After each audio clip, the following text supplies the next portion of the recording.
Welcome to our segment on the overview of ABA principles and terms, which is part of our overall series on viral health and safety skills, the new essential life skills. Ladies, welcome. And this is, these are folks who work at Milestones, and I'm going to have them introduce themselves. Great. Well, my name is Kayleen Mago, and I am a Senior Behavior Analyst at Milestones Behavioral Services Early Intensive ABA Clinic. I'm Christine Marino, and I am a licensed behavior analyst. I'm clinical director of our school program at Milestones Behavioral Services. My name is Tanya Vidosevic. I'm a senior behavior analyst at Milestones Behavioral Services. I work at the Advanced Intervention Clinic, among other departments as well. Okay, ladies, welcome. Thank you so much for joining me. And I want to just say that this series is to serve the purpose of everyone being able to understand the terms that we use throughout all of the segments on hand washing, mask wearing, tolerating, this, that, and the other thing. We've got so many segments that we're doing. And these terms are thrown around and used, and we wanted to make sure that everyone understands them. So having said that, let's get started on the first term. Let's start off with reinforcement. Technically speaking, reinforcement is when a behavior occurs, it's followed by an event, and it increases the likelihood of that behavior.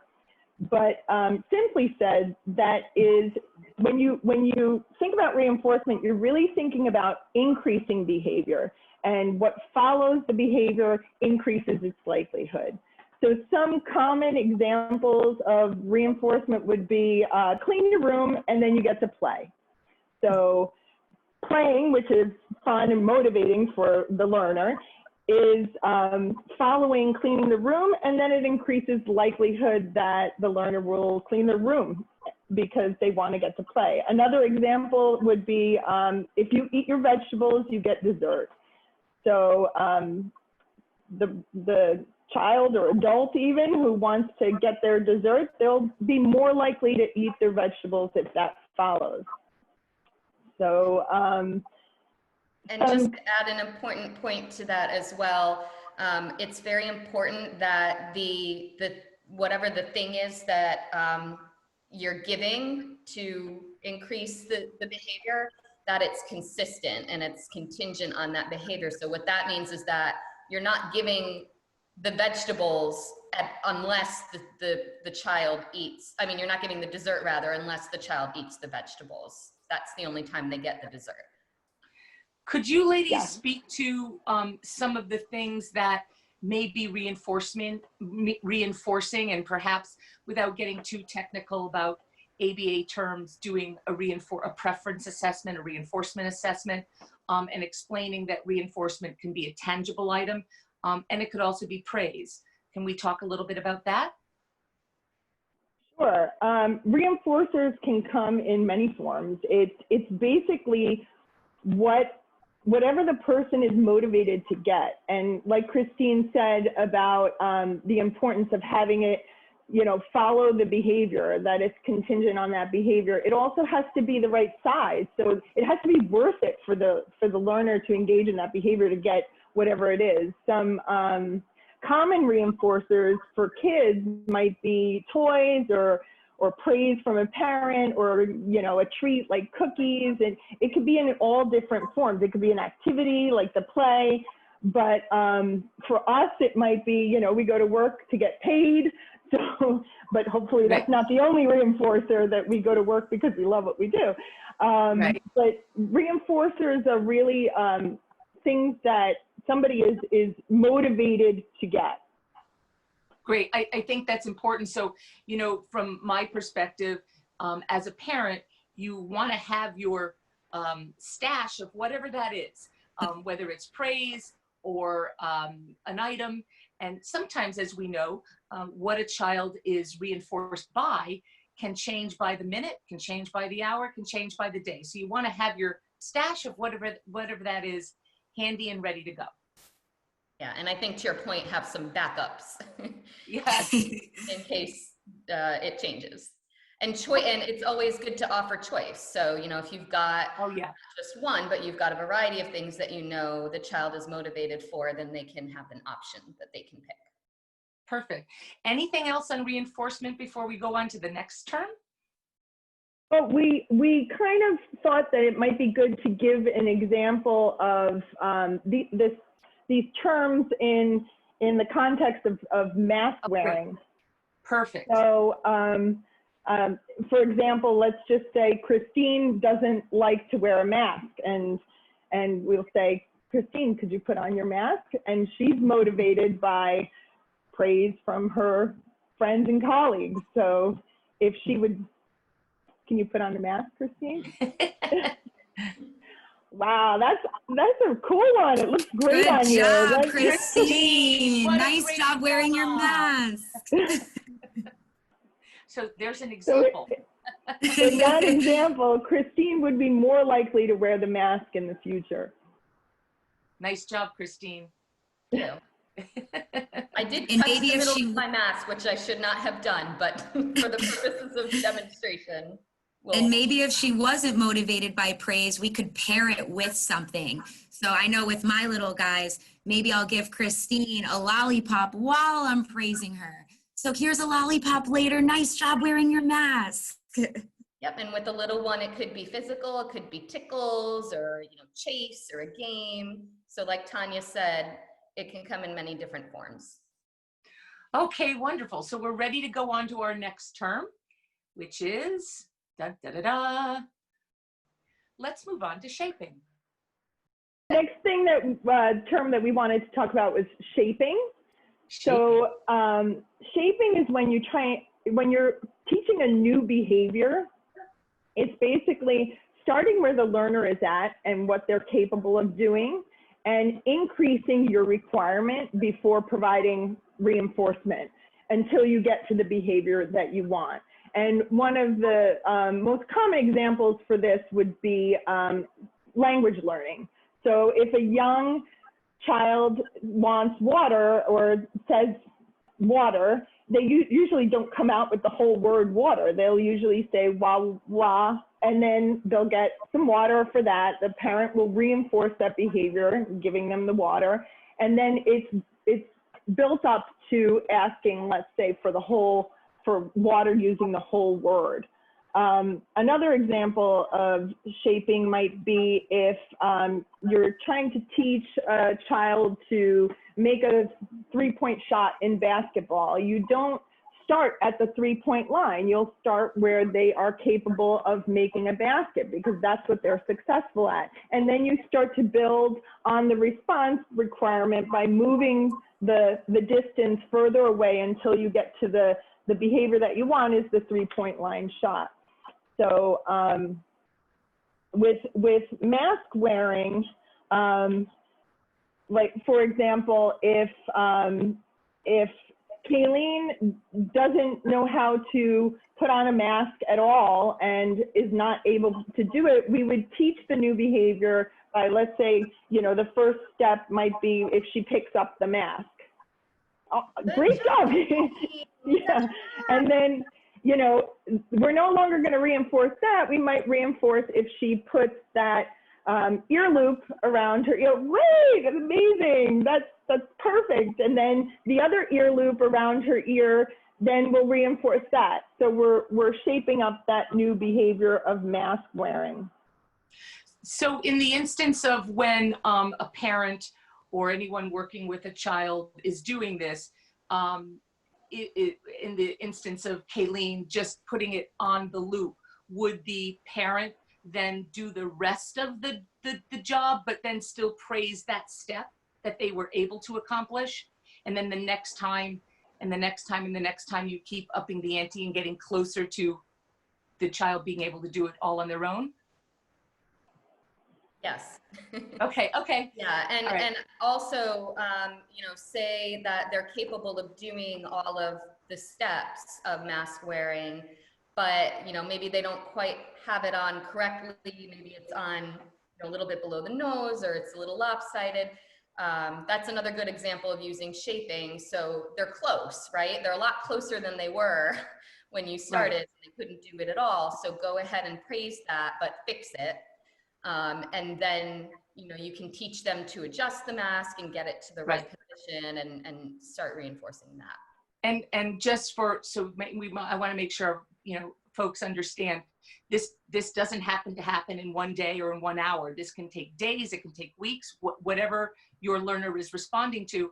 And I also think it's important to say, in the case of mask wearing, that some children, some students may not be able to do it independently. And the goal would be for you to be able to do it for them, but you're still shaping their tolerance of you doing it for them and getting closer to you being able to put the whole thing on. Is that accurate? Yeah, so in that case, so there, you know, I think we talked about a distinction in one of our previous videos between the ability to follow the steps to do something like put on a mask and the ability to tolerate the feeling of a mask on. So in that case, we'd be, you know, desensitizing to actually the feeling of the mask, not necessarily that, you know, or it could be both. But yes, absolutely. And so that's something we're gonna talk about in an example as well, as how to do that. Perfect. Moving on to desensitization. If Kayleen wants to get her mask ready again. So, you know, Kayleen maybe, you know, really doesn't like the feeling of the mask on her nose or her face. And so I'm going to start by, she might not even like the sight of the mask. So you really want to sort of assess where, you know, where we're starting here. So it might be like, Kayleen, oh, you picked your mask up. Oh, good girl. I'm so proud of you. Look, I have my mask too. Oh, I wonder if we have matching ones. Cool. Okay. And then, and again, it's not that we're going to do that day one and then jump to putting it on day two. We might do just what I just did for several days in a row until she can easily pick the mask up without having, you know, an aversive reaction to it. And then after that happens, then I'm going to say, okay, hey, watch, Kayleen, look, I'm going to watch what I do. Let's see if you can do it. Ready? Okay, your turn. Good job. Good. You put your, I know it's hard, huh? But you did it. That was so great. Yeah, me too. Awesome. Okay, so that might be step two. And your steps might be different depending on the learner and how quickly they can move. So, and you also might have some regression. And I know we talked about that in videos.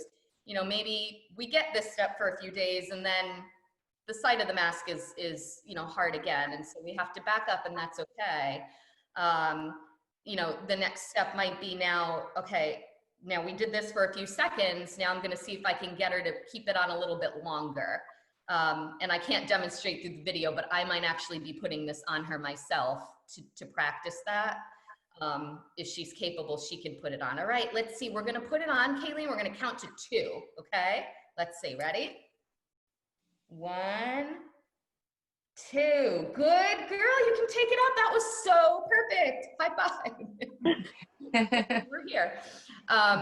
So, and you can kind of see how that could continue. So that would be an example of teaching Kayleen to tolerate keeping the mask on for longer periods of time.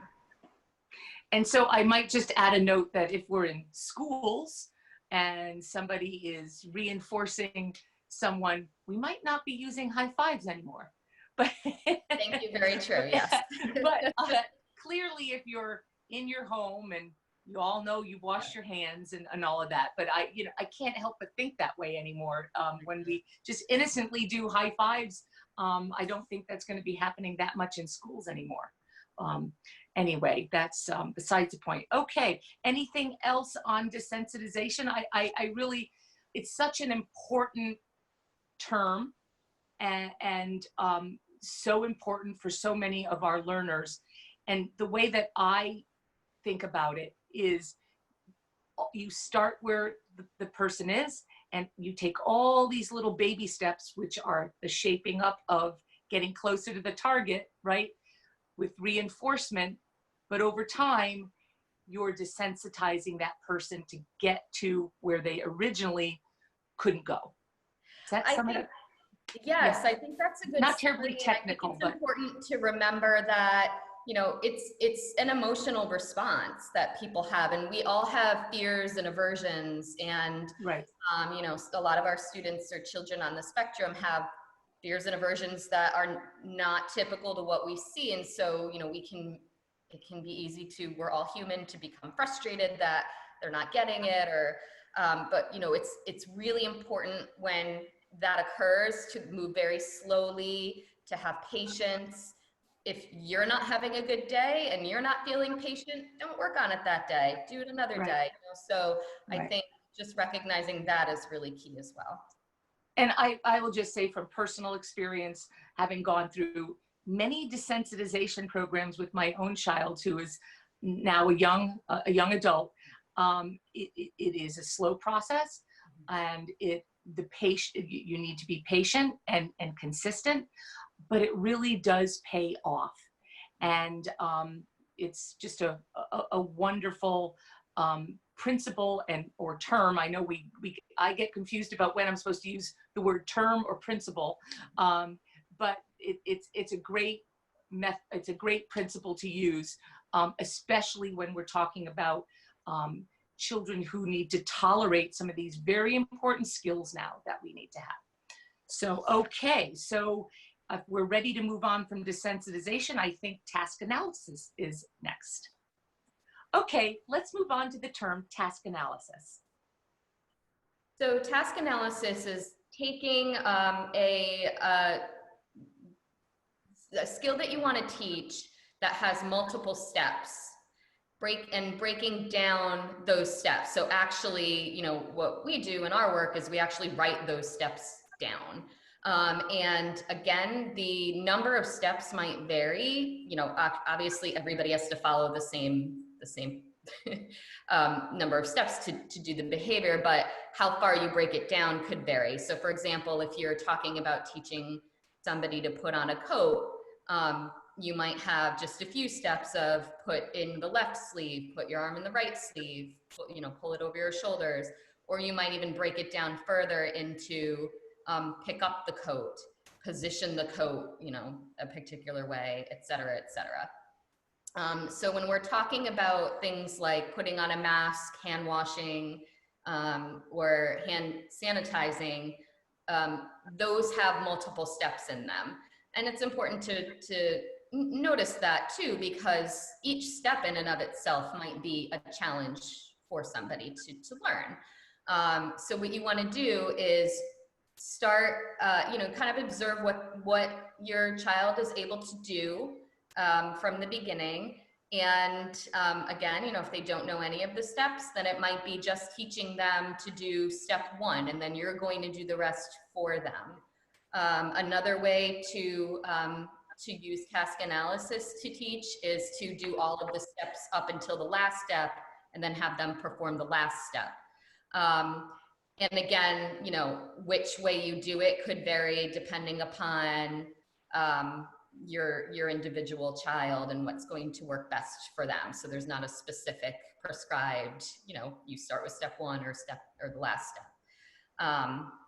And you can also, another way to teach it would be to, allow them the opportunity to do every step on their own when it comes to that step. And then if you see they aren't able to, you can jump in and assist. So an example might be, if we want to use the mask wearing example again, and I'm going to reinforce, so I'm going to use praise and assume that that's a reinforcer for Kayleen.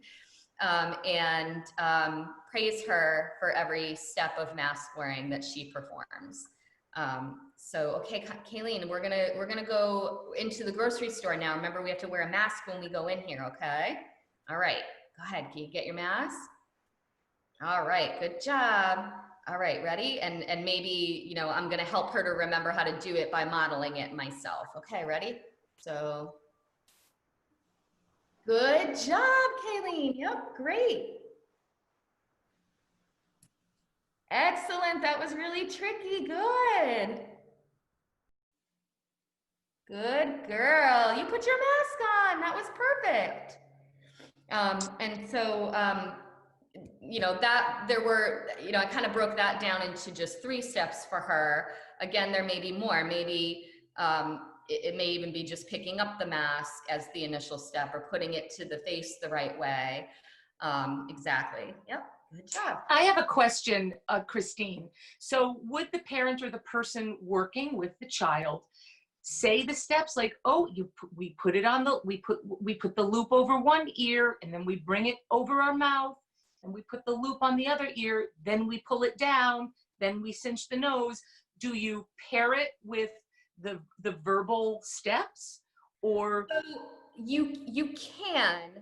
We typically recommend not starting with that, because then the person learning can come to rely on those verbal instructions.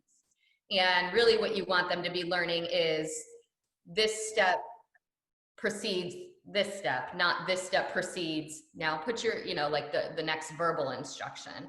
So what can sometimes happen, especially with learners with autism, and that they can learn to kind of wait for that instruction instead of doing it on their own. That's not to say, nothing is ever black and white here. So that's not to say that there aren't children who can learn that way. And certainly we've all worked with those children too. Mm-hmm. So again, we can't really give specific instruction on that. You really need to know the learner. So if that isn't the way to go, then a way to do it could be to model it as I did, or use a video model, or, I can't demonstrate this way through video conference, but to use and again, if you're the parent and you're okay, it's okay to physically be close to somebody, to use what we might call hand over hand, like assisting the person. So you're actually putting your hand on theirs and kind of helping them to position it the correct way. So those are some different ways that you can teach. So just so there's no confusion, because, these terms and principles to the average parent who are not board certified behavior analysts like you all are, and to make it as simple as possible as a parent, I'm thinking just in this situation with task analysis, if you're teaching your child to tolerate wearing a mask and desensitizing them, and you want to shape up that behavior, right? But while you're teaching it, you might be saying, oh, you put the loop on, good for you. Okay, then next one, now you put it over your face, good for you. Oh, good, now you put it on the other loop, the other ear.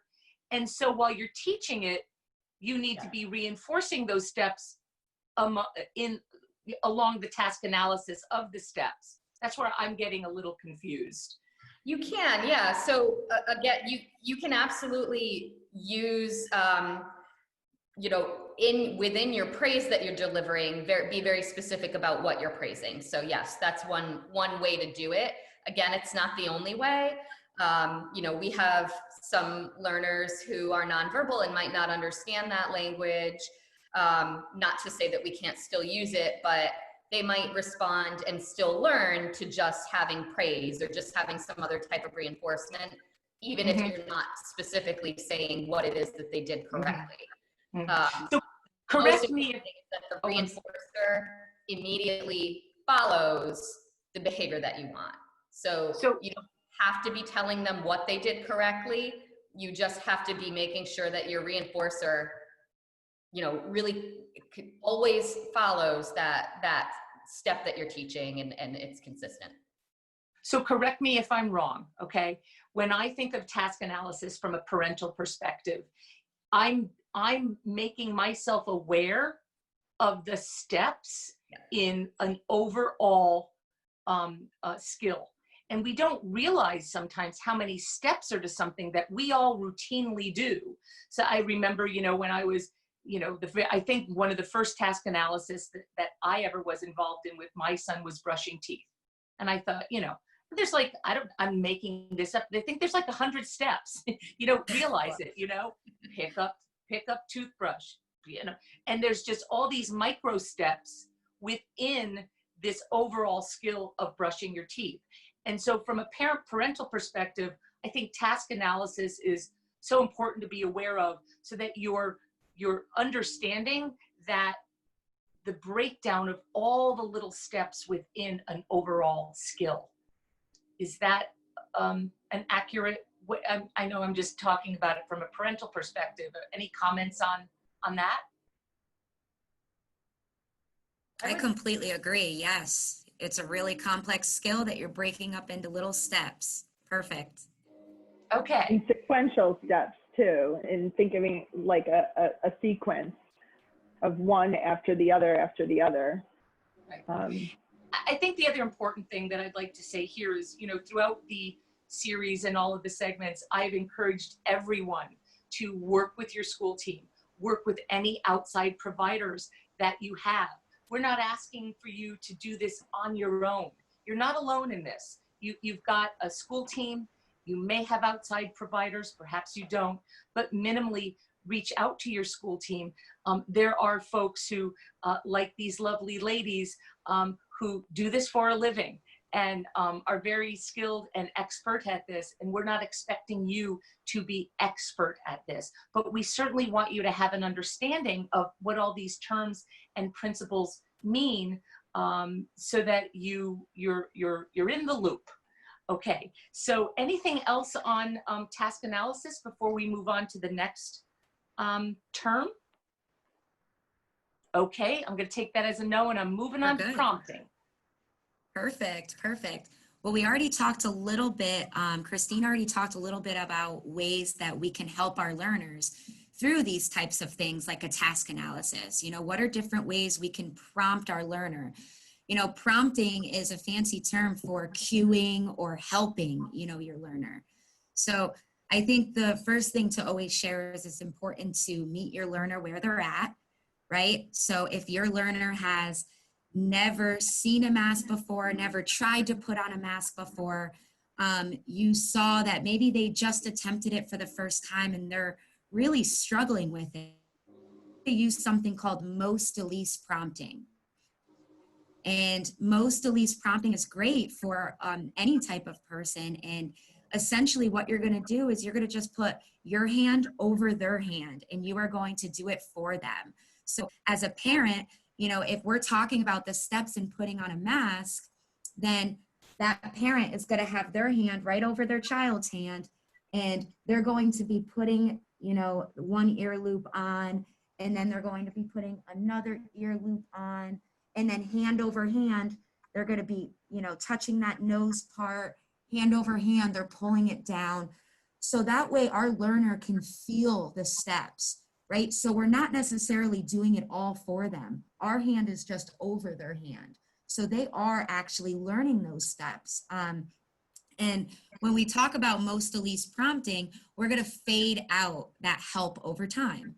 So as soon as you start them, oh, wow, they just did really well putting that ear loop on.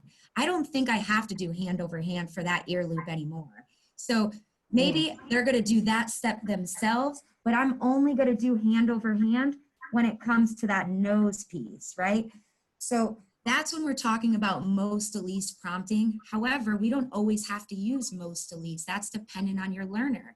Maybe your learner can already do a lot, right? You see that they're already able to put on an ear loop, but maybe they're wearing it like this. So they're close, but just not there yet. So in this case, we'd want to use least to most prompting because they really only need help with putting it over their nose. So maybe if Tanya was wearing her mask like this, I'm going to model it for Tanya.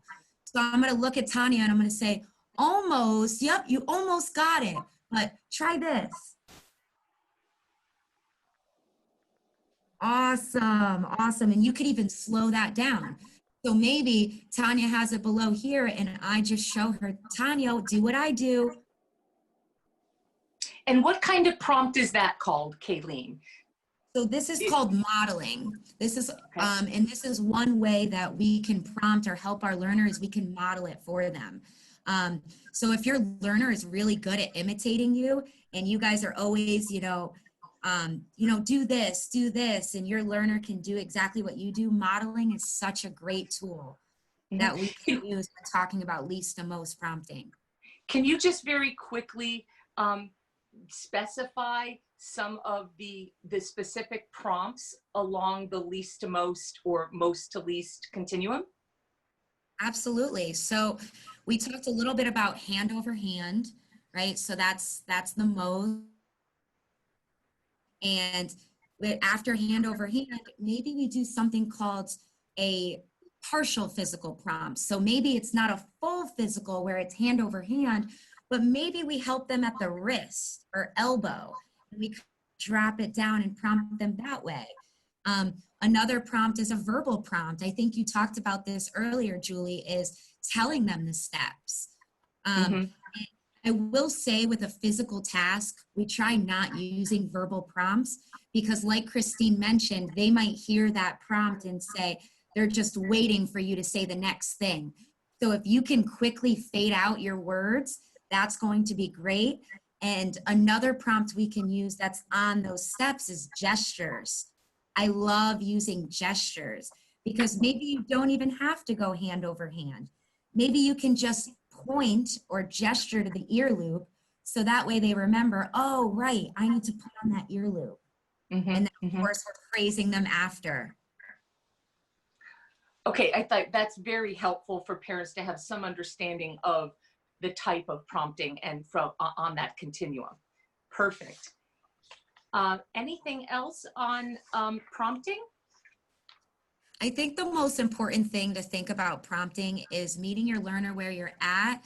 If you need to do everything all at once in the beginning, then do it. They are still learning. And that's the most important thing. You know, get with your school team, get with your providers, have them help you and teach you how to kind of fade out those prompts over time and when to fade them. Perfect. Okay, then, you know, this is so far, I'm so pleased that we're going over all of these very important terms, and we're going to wrap it up with our last term, which is generalization. And that's such an important aspect of everything that we're doing in this series is once a student has the skill, we want them to be able to generalize that skill into all of their settings. So let's talk about generalization. Perfect, perfect. Generalization. I'm so happy you said it's important because yes, it's so important. So maybe I can put this mask on with Tanya, you know, while I'm in the comfort of my own home. However, when I get outside to the grocery store, what happens then? We need to make sure when talking about generalization, okay, what is it? We want to be able to do this skill not only in different settings, right? Different environments, different places, but also with different people, right? Mhm. And then also with different stimuli. So let's talk about each one of those. So when talking like I said, I can do it in the comfort of my own home. Me and Tanya have been practicing this every single day. But now we need to go and do it in other places. So let's go to the grocery store and let's bring our reinforcer with us, whatever that may be. Maybe it's a lollipop for after the grocery store. And let's generalize that in the grocery store. So, okay, now we can do it in our home. Now I can do it at the grocery store with Tanya. Let's also generalize it with different people, Julie. So I can do it with Tanya. So maybe I'm doing it with my mom, but what about dad? What about when dad takes me to the grocery store? So it's important to practice that skill at home with maybe both parents in school, with both teachers, if there's more than one teacher. So that way I can do this skill not only with mom, not only with dad, but now I can do it with multiple people.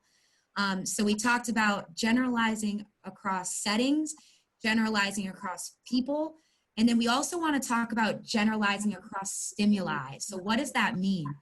Stimuli is a fancy word for a thing. So when talking about mask wearing, this is my type of mask, a cloth mask.